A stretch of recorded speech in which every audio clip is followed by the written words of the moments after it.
Jsem Krysta Meškanková, rodzina Rečkec z Rožanta. Narodzich so tam krótko do wojny, w lecie 1938. Mój nan był się tam wuča. Jakobych rune leto, to był się mój nan do wojny, a z niej so jacy nie urodzi, bohužel. Moja mać sta so znowu wučaku,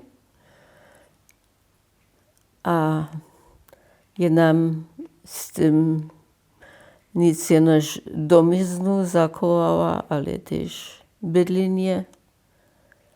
Tak so bychmy derech zawieszczeni. Bychmy 4 dzieci.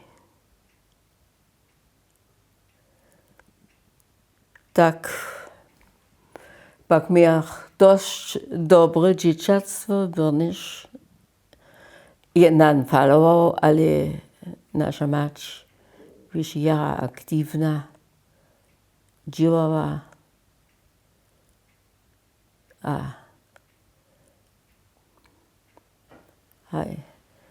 tola.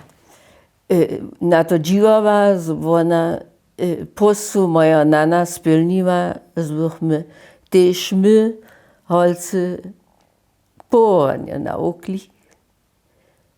To by się potem w socjalizmie za nas kitro komplikowane, a mój żywienski płód by się kusinajszy, choćby się to poprawim z Wopytka Pszała.